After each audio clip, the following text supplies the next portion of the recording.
My name is Alara Quinn, 32 years old. We were halfway through a bowl of lemony bucatini at our tiny table when Lucas cleared his throat and smiled a little too carefully. So, he said, twirling pasta like he was auditioning for a commercial about ease, I invited Tessa to the wedding. The fork fell from my fingers with a sound I still hear when rooms go quiet. Tessa, the 4-year college ex-girlfriend, the almost fiancée before we grew apart, the cautionary tale he'd always delivered with nostalgia sanded down to wisdom. I stared at him, then at the votive candle flickering between us, like it might burn the absurdity out of the air. You invited your ex to our wedding? I asked, keeping my voice low, even, clinical. The way you talk to a fire you haven't decided whether to smother or feed. Lucas leaned in, bright with the performance of maturity. We're still friends. It would be weird not to invite her. If you love me, you'd understand. It shows we're adults about everything. Adults. He wanted his ex-girlfriend to watch him marry me. Is she coming alone? I asked. Yeah, well, he didn't blink. Tessa's husband is overseas right now. Can't make it. A practice line, too smooth. What's her husband's name? I asked, casual as weather. He blinked once. Marcus, he said too fast. Why does it matter? You've met him then. Of course, he said, already defensive. Several times. I smiled like the world was ordinary. You're right, I'm being silly. If Tessa is important to you, I understand. He exhaled, relieved, and kissed my cheek. See? This is why I love you. That night, after he fell asleep on my couch, I watched the city lights blink through the blinds and opened my laptop. Tessa Rowe's Instagram took 20 seconds to find. So did her husband, Adrian, not Marcus. A dental hygienist's office geotagged twice in the last week, 20 minutes from our venue. Overseas, apparently, now included commute-friendly street parking and a lunch special at the Faux Place on Maple. The lie rang in my ears like a small bell nobody else heard. Lucas's iPad, the old one we used for recipes, pinged on the counter. He'd left it in my kitchen last weekend and never bothered unsyncing messages. I stood there for a full minute, heart loud, ethics louder, and then I opened it. Curiosity or self-defense? Some days I still don't know. The thread was there. Lucas and Tessa, months like a slow tide coming in. Remember when, and those were the days. Him, shame it didn't work out. Her, timing is everything. Midnight replies. A burst of photos. Tessa in the gym mirror, half a sweatshirt and a caption about discipline. Lucas, can't wait to see you in a dress again. Tessa, it's bad luck for the groom to see it, but not for you, a winky face like a knife. I put the iPad down as if it could burn me. The lemon peel on the cutting board smelled suddenly too bright. I drafted a message on my phone and read it 3 times before sending, from my real account, no theatrics. Hi, Adrian. We don't know each other. I'm engaged to Lucas Hale. Our wedding is next month at Riverside Manor. Lucas told me you were overseas and couldn't attend, but I realized you're local. I wanted to extend a personal invitation. If your wife has been invited, it makes sense that her husband should be too. He wrote back in under an hour. Overseas? That's interesting. I'm sitting in my operatory charting cleanings. Tessa told me Lucas had a work conference that weekend. Thank you for the message. Yes, I'd like to attend. I stared at the text until the letters stopped blurring. My chest felt like a door I'd been holding shut with my back. The next days were the strangest calm. Lucas hummed through final details. Menus, seating, who would stand near us, and who would be safely far away. I'll put Tessa at table 3, he said over coffee, casual as sprinkles. She won't know anyone else. Table 7 with my cousins, I asked. He frowned. Too far from... He caught himself.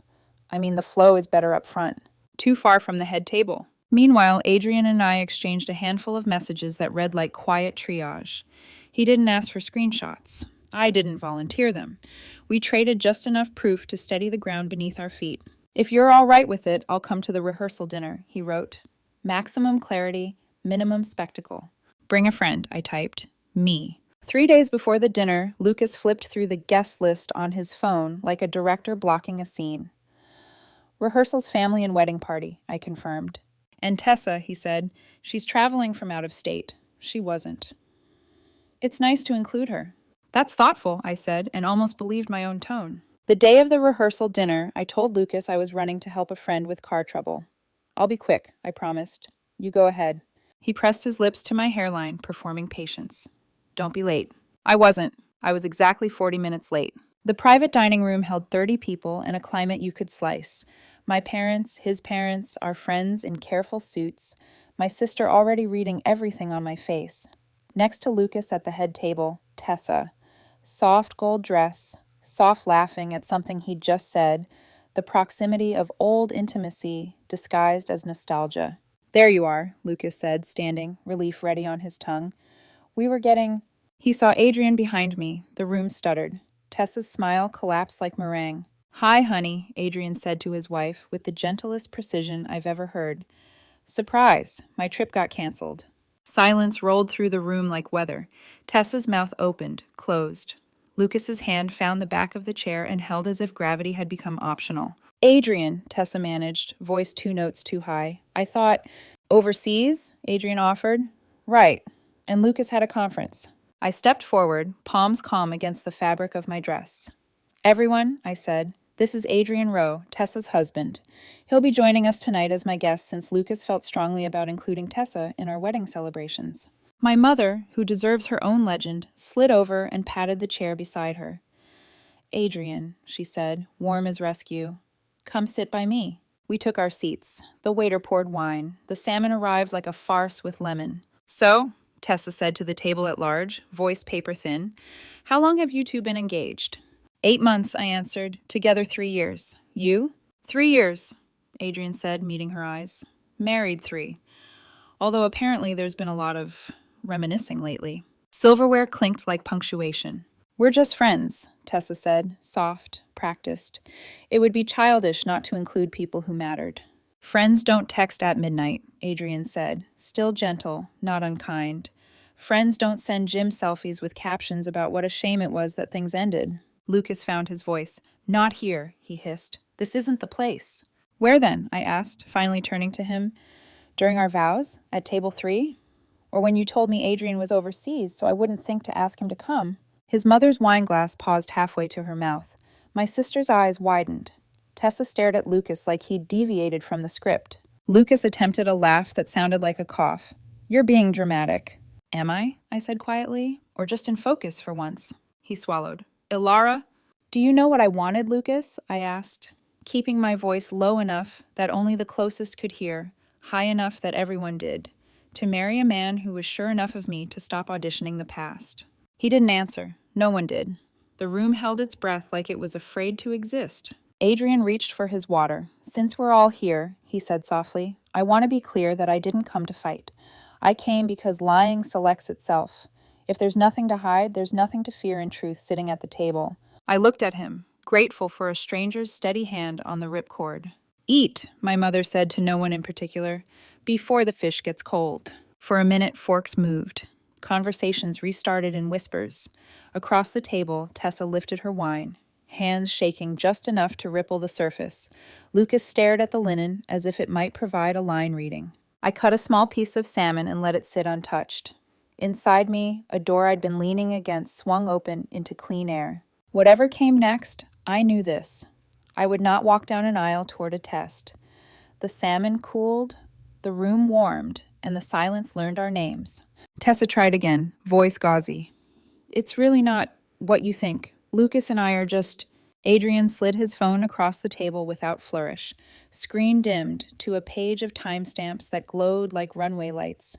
Midnight last Tuesday and Thursday, and the one labeled, Remember that weekend in wine country? 2 months ago. A fork clattered. Someone whispered, Oh my God.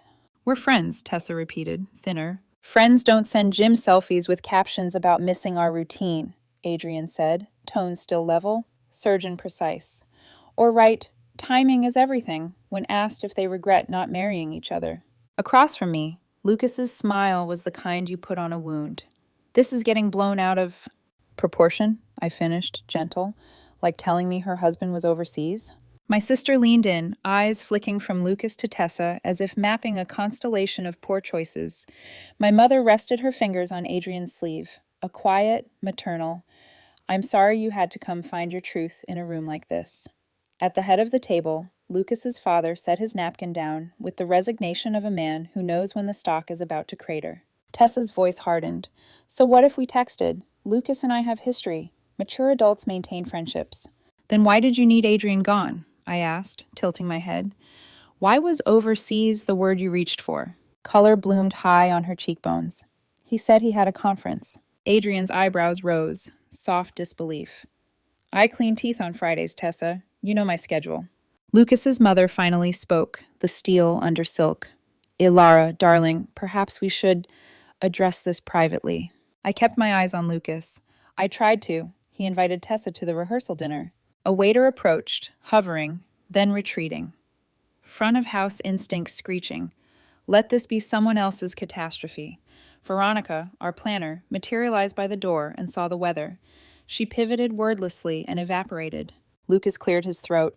Okay, fine. I should have... It looks bad. But this isn't... His gaze flicked to Tessa, to me, calculating angles. Tess, say something. She swallowed. Then, to me. I wanted to make sure I wasn't making a mistake. A collective inhale scraped the room. At your wedding? My father asked, voice quiet in a way that terrified more than thunder. You were going to audition our daughter's future? Tessa flinched.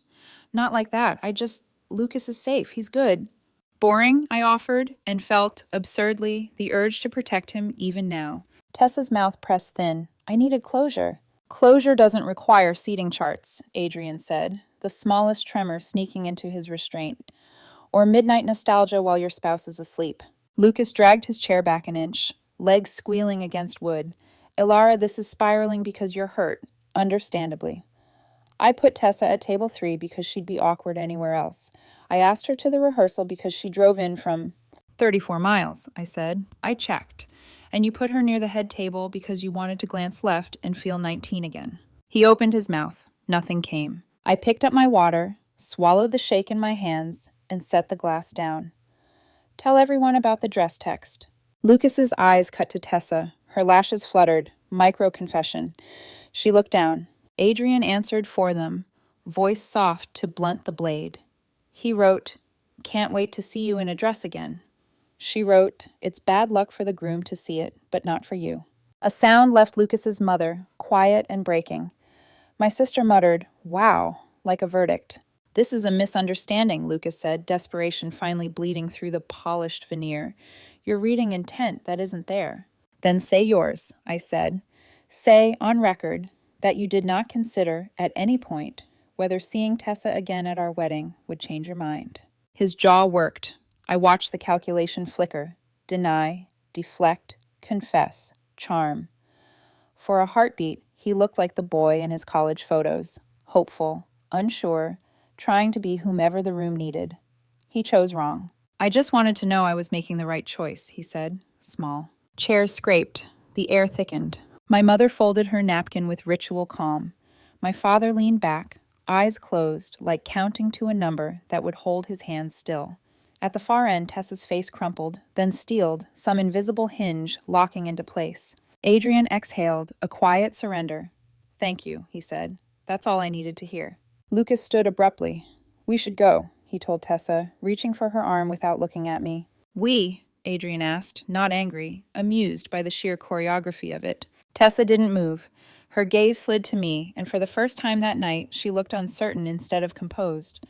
Ilara, I'm not going to marry a man who brings his past to stand in front of my future, I said evenly. If the truth needed an invitation to dinner to be heard, then I'm glad I sent it. From somewhere near the middle, my bridesmaid Danny, bless her, whispered, iconic, and then pretended to cough. Lucas went for righteous.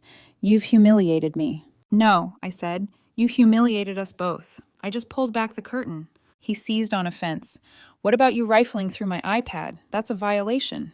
Like lying to my face about someone's existence at our wedding? My voice didn't rise. I prefer imperfect truth to perfect deceit.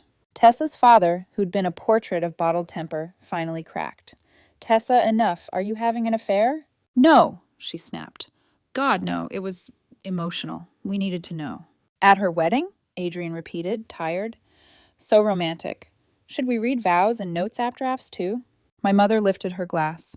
She shouldn't have needed to. She did anyway. To honesty, she said, eyes cutting warmth through the cold.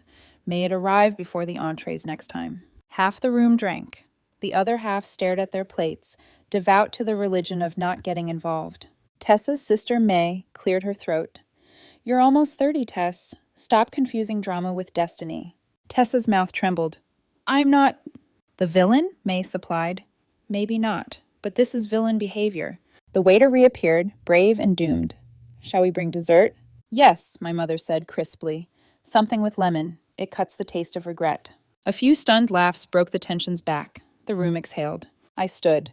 The scrape of my chair was quieter than my pulse. "I'm going to settle the bill." I told no one and everyone. "This dinner is on me. The wedding is not." "Ilara," Lucas said, reaching, "don't do this. We can salvage—" "Whatever you're salvaging," I said, stepping away, "isn't us." I passed behind his chair without touching him. As I reached the door, Veronica, perfect in black, appeared like a stagehand with mercy. "Ms. Quinn," she murmured, "the private office is open if you'd like a moment." "Thank you," I said. "Please make sure Adrian gets a second helping." Veronica's mouth twitched, the event planner's version of solidarity. In the small office, the hum of the restaurant softened to a manageable ache. I leaned on the edge of a desk and watched my hands. They were steady. It felt like treason. My mother slipped in, quiet, then solid. "You okay?" "I'm angry about the time I don't get back," I said, "and grateful for the time I won't waste." She nodded. Both and. When we returned, the table had rearranged itself by instinct. My people around me. Adrian bracketed by my parents now, as if we'd always been seated that way. Lucas and Tessa sat together but not touching, two actors suddenly aware the audience could see the wires. Dessert arrived, lemon tart, glossy and ridiculous. Adrian took a bite and dabbed his lip with his napkin like a gentleman at a duel. "Excellent," he told my mother. "Thought so," she replied. Lucas pushed back his plate. "This is absurd," he muttered, more to himself than anyone. "One dinner doesn't erase 3 years." He was right. It didn't erase them. It clarified them. I reached for my clutch and found my voice laid inside, folded and waiting. "There won't be a ceremony tomorrow," I said to the room, not loud, just final. "I'll handle notifications. Please enjoy dinner. And if anyone needs a ride home, my sister has commandeered the group chat." A murmur rolled around the table. Shock, sympathy, a few strategic sighs from relatives who live for headlines at brunch. I kissed my mother's temple, squeezed my father's shoulder, and turned to Adrian. "Thank you for coming," I said. "I'm sorry." He shook his head. "Me too," he said, "but also not. I prefer clean wounds." "Likewise." As I walked toward the exit, Lucas stood, panic flashing, stubborn and adolescent. "Ilara, wait." I looked back. He opened his mouth, then closed it, whatever defense he'd been building crumbling under its own thin weight. "Timing is everything," I said, and left him with the line he'd rehearsed into a self-fulfilling prophecy. Outside, the night air was cool and exactly itself. I stood on the sidewalk and let it touch my face. Through the glass, my mother lifted her glass again. Adrian smiled down into his tart. Tessa stared at the linen like it could absolve her. My phone buzzed, a message from an unknown number. "This is May. Thank you for not letting my sister turn your life into her experiment." I typed back, "Thank you for saying it out loud." Another buzz, Adrian. "If you ever want to compare lawyer notes for vendor contracts, I've got you." I smiled. "I'll invoice Clarity, not them." I tucked the phone away and felt, beneath the heat of humiliation and the ache of ending, the first crisp edge of relief. You don't have to set yourself on fire to keep anyone else warm, I thought, and watched my future stop asking permission to arrive. The morning after the rehearsal dinner, I woke to sunlight leaking through the blinds and 23 unread messages. Half of them were from Lucas. The rest were from people who'd been there. My bridesmaids, my aunt, even Veronica, our planner. Every message had the same energy: disbelief, pity, admiration, gossip. I scrolled until my thumb hurt, then stopped on the only text that mattered. "Adrian, hope you slept. They deserved each other. You deserve better. Coffee on me if you need paperwork tips." I smiled despite everything. By noon, the story had already started leaking beyond the restaurant walls. Mutual friends texted asking if the wedding was really off. Lucas hadn't posted, but Tessa had. Her caption: "Sometimes you lose people you love to jealousy and misunderstanding, but real love doesn't hide, it forgives." Attached was a picture of her and Lucas at our engagement party, the one where she'd shown up uninvited and said, "You're so lucky, Ilara. He used to make me breakfast every morning." The comments made me want to both laugh and scream. "You're so strong, Queen." "She's jealous because you're confident enough to stay friends with your ex." Stay friends, right? The ex she'd been emotionally cheating with. I didn't reply. Instead, I spent the rest of the day canceling vendors. Venue, florist, catering, photographer. One by one, the polite condolences and non-refundable fees rolled in. $18,000 in deposits, all in my name. When my father heard, he wanted to march over to Lucas's apartment and settle it like a conversation with volume. My mother stopped him, bless her. I raised a daughter who can handle snakes, she told him. Let her handle this her way. And I did. 3 days later, Lucas showed up at my apartment with flowers, and the same face he wore when he lied. Soft, regretful, curated. I miss you, he said, standing in the doorway like the frame itself might forgive him. I crossed my arms. You miss control.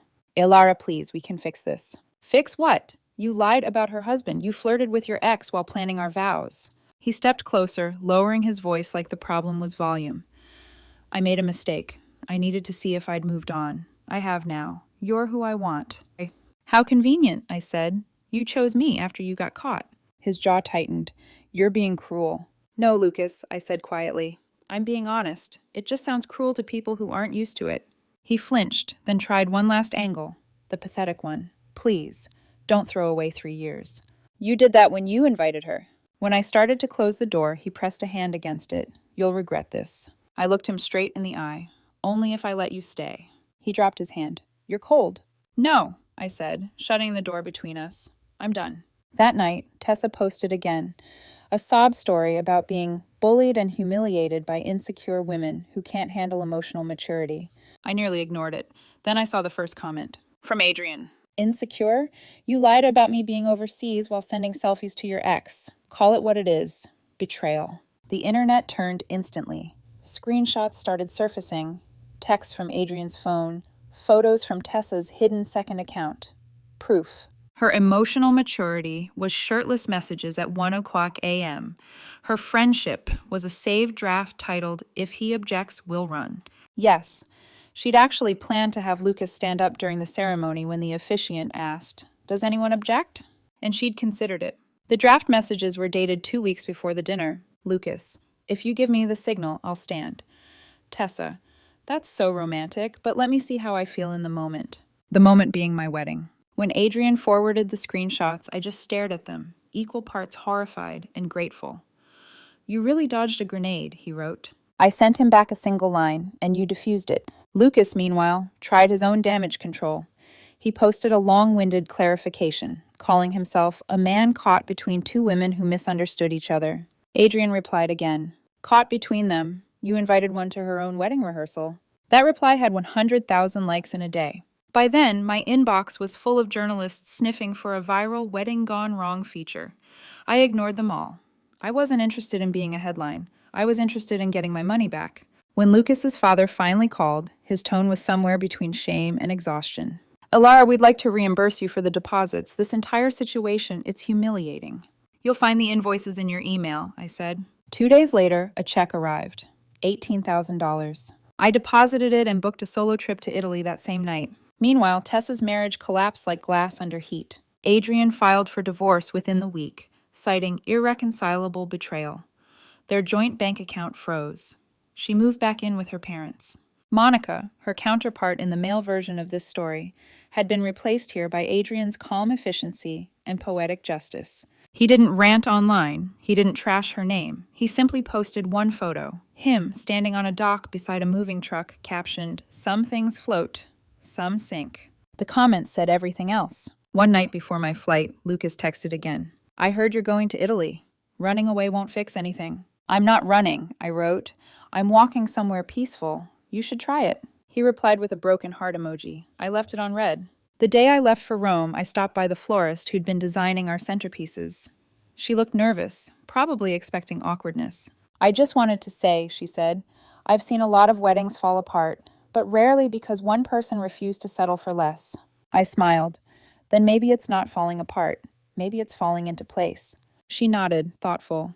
Do you want flowers for your trip? Sure, I said, something that doesn't wilt. She handed me a single sunflower, for strength. I tucked it into my carry-on beside the envelope of receipts, not for bitterness, but as proof that I'd paid for my freedom fair and square. That night, as the plane lifted off, I looked out the window and thought about timing. Lucas once said, "Everything's about timing." He was right. He just didn't realize that the right time to tell the truth had already passed. And the right time to let go had finally arrived. The day that should have been my wedding day began like any other. Light spilling through the curtains, the cat from my neighbor's porch meowing for breakfast, the kettle whistling too loud for the quiet I'd built back around myself. It didn't feel like loss. It felt like breathing. I met my sister for brunch instead of walking down an aisle. She wore white out of solidarity and raised her mimosa like a toast to liberation. "You know," she said, "most people wait years to find out who they're marrying. You just got the preview early." I laughed, really laughed, for the first time in weeks. While we were splitting pancakes, my phone buzzed. Hundreds of notifications flooding in from friends, distant cousins, and strangers. Tessa had posted again. The photo stopped me mid-bite. She was standing in our original venue, wearing her wedding dress. My wedding dress. I recognized it instantly because she'd helped me pick it, insisting it was classic but not desperate. The caption read, "Forgiveness is strength. Sometimes love just needs another chance." She'd even tagged Lucas. I nearly dropped my phone. My sister blinked. "You're kidding." "Wait for it," I said. Because the internet wastes no time. The comments were a feeding frenzy. "Girl, this isn't healing. It's horror. Didn't you cheat on your fiancé and destroy your own marriage? This is actually unhinged. Someone call Netflix. This is the next docuseries." But then came the one that sealed it. "Adrian, same dress you planned to wear while deciding between your husband and someone else. Classy." The post disappeared within an hour. By evening, I sat on my balcony with a glass of wine, watching the sky turn the color of endings, gold fading to gray, peace layered over wreckage. I thought about how easily people confuse drama for love, how Lucas once said, "You make things too serious," as if loyalty were something you could edit in post-production. Maybe I was serious, but I was also done performing. My phone buzzed again, but this time it wasn't Lucas or Tessa. It was Adrian. "Hey, I heard you canceled the honeymoon. If you haven't used the credit, take it. Go somewhere beautiful. You earned it." I smiled, typing back. "I already did. I'm flying to Positano next week. Solo. But thank you for everything." "Solo suits you," he replied. "You don't owe anyone a duet." 2 months later, I was sitting in a sun-washed cooking class in Italy when a stranger leaned over and said, "You chop onions like someone who's seen things." I laughed so hard I nearly dropped the knife. His name was Daniel. He was an architect from Barcelona, traveling for work but staying for the food. He didn't know me, didn't ask about the drama, didn't even use social media. He asked if I wanted to grab coffee after class. And for once, I didn't overthink it. I just said yes. Back home, the echoes of everything I'd survived began to quiet. Tessa moved out of state, working some remote PR job that didn't involve cameras. Lucas's name faded from people's mouths, replaced by new scandals, newer gossip. Adrian sent me updates sometimes, pictures of his new apartment by the bay, a dog he'd adopted named Pepper. "She doesn't lie," his text read once. I told him that was a good start. Sometimes, I'd find myself replaying that night at the rehearsal dinner, the wine glasses trembling, the shock, the way truth had walked in wearing its own kind of armor. And every time, the memory ended the same way. Me walking out the door, my mother's proud smile, the sharp cold of relief cutting through the noise. The following year, on the anniversary of what was supposed to be our wedding, I met Daniel again. Same city, same cafe, same quiet that had replaced the chaos. He looked up from his coffee and said, "You look lighter." "I am," I said. "I stopped carrying things that don't belong to me." He smiled. "Like guilt? Like people who mistake attention for affection?" We didn't need to say more. The silence was enough. That night, I wrote a letter, not to Lucas, not to Tessa, but to the woman I'd been before all of it. "Dear Alara, you don't need to prove your worth by holding on to people who keep testing it. Next time someone tells you love should be mature enough to survive betrayal, tell them real love doesn't require rehearsal dinners to expose the truth. You were brave enough to invite honesty to the table, even when it burned everything down. That's not destruction. That's rebirth." I folded it and tucked it into my journal between my flight tickets and a pressed sunflower petal. Sometimes people ask if I regret how public it became.